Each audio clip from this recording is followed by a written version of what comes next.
My name is Amelia Bennett. Welcome back to my channel. Alright.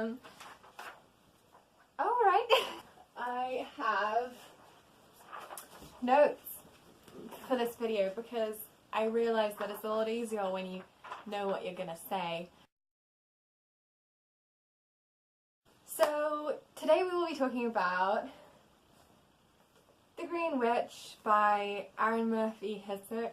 I believe. If I'm pronouncing that wrong, please just let me know. It is the Occult Book of the Month for months. It's a series on my channel where I read an occult book every single month. Occult, witchcraft, esoteric book. And I review it and I tell you what I think. Because you may have noticed from the plethora of witchy things on my shelf that I am a little bit witchy. I will be rating these books on a metric of 3 things, like threefold law, no, 3 things, completely coincidental, I just like the word 3. So that would be readability, accuracy of information, and quality and depth of the resources provided within the book. I'm gonna just take this off, it's getting a bit hot, talking about witchcrafty stuff. It's all that. Vibrations. I don't know what vibrations are, I genuinely am so new to this. So yeah, this book is essentially a book about green witchcraft. Let me tell you what is in this book, because that's probably what you're watching the video for, let's be honest. It is a bit of a weird book to start with, considering it is not a general witchcraft book and is like this. So I will probably get into some more general books for the next few months. This just happened to be the first one that I read, because it was on my shelf for several months, and I was thinking, I should probably get to reading that. Essentially, this book covers what a green witch is, how to be a green witch, the kind of laws that a green witch must follow. I say laws in like heavy quotations. And yeah, just different assorted activities that you can do to foster your connection with nature and with the environment. It's got lots of resources for rituals, spells, recipes, recipes, as well as guided meditations. There's actually a surprising wealth of different things in such a short book. Like, this is only 270 pages? No, 230 pages, I think, for the actual book. So, pretty good going. So, let's start with thing number 1, accuracy of information. For the most part, this is very accurate, in my experience. I'd say that I'm new to the witchcraft scene. I've been a witch for 3 years. I just do a lot of research and not a lot of practice. So this is a lot of fairly accurate information, I want to say. It makes good points. It definitely, I very much appreciate the fact that when it talks about herbal medicine, it like really emphasizes that you need to be careful with that kind of thing, that you shouldn't be doing it unless if you have a qualification in that. Otherwise it can be very dangerous. Like a lot of things online, like, oh, use this special herb to cure your common cold, and it's like, well, that herb's poisonous, so you need to be careful, and this book makes it like, it's like, you need to be careful, and it's really good to see. It also acknowledges plenty of perfectly valid ways to be a green witch if you live in an urban environment. It's very tolerant of male witches, by which I mean it's like, oh yeah, male witches exist and you can be a man and a witch at the start of the book. Like, as part of the disclaimer, it's like, anyone can be a witch. Which is very nice, but it basically doesn't like tell anyone that they're not being a good witch because their practice might be a little bit different to other people's, which I really appreciated, just because I live in a city. It's good to know that there are other ways to do things, and it definitely covers all of the different ways that you can adapt the craft for living in a city, for living in areas where you might not have access to a garden or even to an allotment, and it is so helpful. It also does a very good job of explaining why you need to keep your own journal, grimoire, book of shadows, because it explains that correspondences vary person to person, which is something that a lot of resources both online and in other books generally don't seem to touch on, is that correspondences can be different. Like, for some people you might see lavender as a relaxing thing, but for some people, I have no doubt some people feel energized by lavender, and yeah, like, it's gonna vary person to person, and I'm very happy that the book acknowledged that. Like, it's like, the way I compare it to is like with real life medications. Like, some people, paracetamol will get rid of their migraine. For me, paracetamol does not work for migraines. It does not work for period cramps. It does not work in general for me when it comes to like pain-killing devices. I have to use ibuprofen. It's kind of, different things will affect people in different ways because our bodies are different. And like, I think that can translate into our spirits are different, into like everything about us is different. No one is the same. Like, maybe we might have things in common with other people, but we are at our hearts different people. And we interact with the world differently. So it is great that that was acknowledged. So the downside is there are 2 points in this book which I read and I thought, so early on it mentions here, this quote, "Employing plant energies in the practice of medicinal herbalism is perhaps the most common method of using natural energy, but the practice of homeopathy and the use of back flower recipes are also popular methods of working with the energy of flowers, plants and trees." Now, I have a quarrel with that. Homeopathy is not a valid, like, it's not a valid source of medicine. Herbs do have effects on the body. They can cause, like whether you think it's spiritual effects, physical effects, herbs do, without a doubt, have physical effects. They're used in medicine. The problem here is homeopathy does not, like, homeopathic remedies do not contain the herbs. Like, there's been extensive research into them, and there are, like, there's no trace of the original ingredient in homeopathic medicine.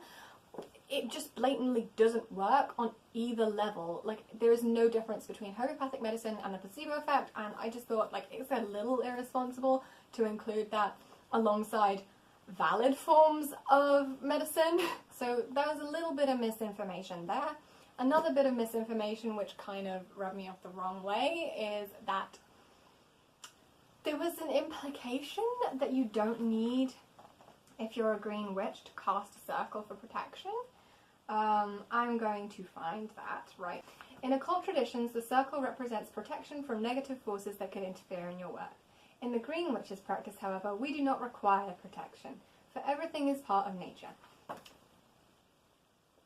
Like, I feel there wasn't enough explanation of what that sentence means, because it implies that a green witch doesn't need protection because she's a green witch, which is not actually true.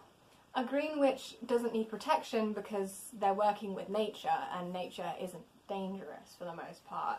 Like, a plant isn't going to launch a psychic attack on you. Like, generally speaking, you're safe. A green witch will require protection if she's going to engage in any kind of spirit work or literally any other field of magic. You still need protection. After mentioning those two things, there's literally the only two things in this book which I read and I was like, that's not true. Like, the rest of it, the information, is pretty much 100% accurate, which I found so amazing. So the readability of this, overall very readable. You can pretty much understand. I flew through it. It took me like 2 days to read. I read it over a weekend. Like, and the text isn't even that big. Like, genuinely, it is so readable. The language isn't hard. There aren't that many uses of terms which I think are that confusing, of course. Like, as you know, I mentioned I've been in this like kind of community for 3 years, so possibly I am more familiar with some of these terms that I just wouldn't notice. But honestly, the only thing where I had to put a question mark was like the use of the word vibration. I was like, I still don't understand that concept at all. Occasionally, as I mentioned earlier, it does miscommunicate certain ideas, such as the thing about the protective circle. And for me, I knew what the author was trying to say, but I don't know if it would be as obvious to like a baby witch who's just starting out and like isn't familiar with this kind of thing, because you need to be familiar and like to have some level of education on these subjects already to be able to go, okay, that's not entirely accurate. Like, I feel like it could be very easy to misunderstand, which is why I'm making this video, because I feel like a lot of books which are for beginners on certain areas of magic, they don't properly account for the fact that they're talking to beginners, and like certain people might misinterpret what they're saying because they don't have the knowledge. I also went into quality of resources, quite long on this note. Like, I have a lot of bullet points for that section. So you have, with this book, an extensive amount of highly useful resources. You've got, oh, what do I want to talk about? Yes, okay, I'm going to have to read straight off this. You have several guided meditations based around bonding with the elements, the changing seasons, and bonding with the environment, etc. There are even more than that. The amount of guided meditations in here is, like, shocking. Like, I was reading, like, up the month when I was reading this, March, I was also researching meditation at the same time, and I was thinking, damn, it would be nice to have some kind of witchy guided meditations. And then I read this book, and I thought, oh my god, this is exactly what I was looking for, and it is so helpful. Several ritual suggestions, which is great, because sometimes it is hard to make a ritual, and they're in here, like, you get taught about the rituals, what they mean, how to celebrate them, what the significance of each of these things is, like different correspondences for different parts of the ritual, why you're doing certain things. Like, that's what's really helpful, is understanding why you're doing certain things, which is something you get with this book. Recipes for incense and food. Okay, this is something that I was not expecting from this book, but I was so happy to find in it. You have recipes on how to make your own incense, which is amazing because incense can get kind of expensive. I mean, it's not super expensive, but if you can make incense, it'll be a lot cheaper, and you can also choose the scents that you want. Like, if you've got a herb and you can't find that kind of incense online anywhere, then you can make it. And there are recipes in here for exactly how to make it, step-by-step instructions, safety warnings, advice. It's brilliant. I absolutely love that. There are also food recipes. It talks about food and the reason why this certain food might have this effect, and so on and so forth. Like, there are recipes for infused sugars, like flour sugars, vinegars, candied flowers, like magical associations of fruit recipes. I think there was one later on, grains. Like, this basically, you have a bunch of cooking stuff in the back here, which is, I was not expecting that, and it's like magical witch cooking, which is just such a cool idea. I can't wait to try some of these things out, like, over the summer when I'm off school, because I think that would be so much fun. It also has very useful instructions for the practical side of caring for a garden. Like, a lot of the time with these kinds of things, you think it's going to be all, like, spiritual. Talk to the plants to make their souls grow.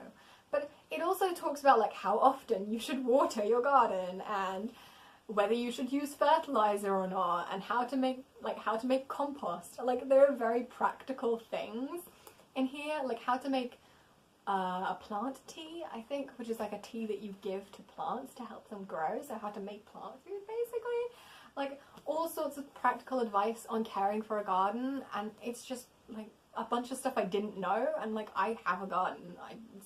I considered myself reasonably able to care for a garden, but apparently I was a complete idiot. I literally came out of this with no questions. Like, I was like, okay, I know everything. This feels great. I know everything. This is amazing. But of course, I don't know everything. So there are several recommendations for books on things like herbalism, when it cites herbalism. You've also got a bibliography at the back. And that nice little font. Bibliography with all of the books that have been used, which you can then read to, like, wealth your knowledge, broaden your knowledge on the subject.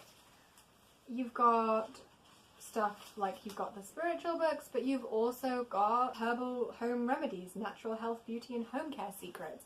Like, things which are, like, you get, like, this practical aspect to things as well, which is something that I've always appreciated about Green Witchcraft, is that it's very practical. There's also an extensive correspondence list at the back, which is amazing. Like, you've got... What is this? Woo! Look at all that. There are so many pages of this. It's amazing. I really recommend this. Closing thoughts.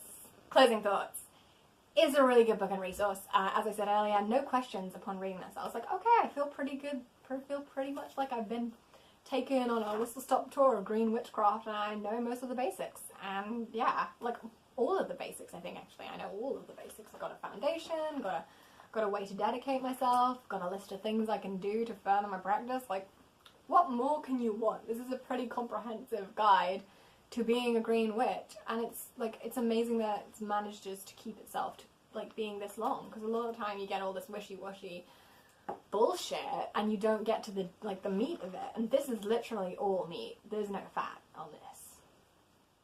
It's amazing. I possibly would not recommend this for a baby witch, so if you're watching this and you're like, I'm interested in starting witchcraft, don't start with this one. There are other better places to start than here. I will be talking about that in another video if there's interest for it. But this is more for someone who is perhaps not a baby witch, but is wanting, looking into choosing their path and wants to know if green witchcraft is for them. They feel a pull towards it and they're like, oh, maybe I should learn some more about it. The thing you've all been waiting for. What's the next occult book of the month? It is Witchery by Juliet Diaz. I love Juliet Diaz. I think she's perhaps one of the coolest people on the planet right now. Perhaps second only to Pam Grossman of the Witch Wave, who is my favourite person ever. But yeah, so she's got a book out. It is called Witchery, and I was like, oh my god, I need to get this, because it is pretty much a beginner's guide. That's what it seems like it is. Because it's got one of the headings is literally what is magic. So this is definitely for beginners. And I was thinking, I need to read it. This looks amazing. I want to enrich my knowledge. This woman is so cool. I want to learn more from her. I think she's great. So yeah, that is the next book. This is the one I recommend. If you want to read along and discuss the book or whatever, I recommend that this is the one. Just a fair warning, you do need, let's tell ya. Because if you are planning to buy this book, I know probably most of you aren't, because I'm probably the only witch who's even adjacent to my channel at this point in time. But if you are planning to read along, to read this book, you will need either dried mugwort, frankincense incense, myrrh incense, or palo santo, because you need to anoint it. But yeah, I'm very excited to read this still.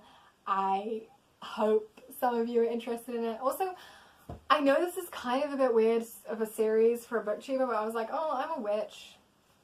I like books. Let's talk about witch books. What better thing could there be? So yeah, we'll see how this series goes. It's probably a little bit weird. Okay, I talked too long now. Alright, I'll see you all next time. Goodbye!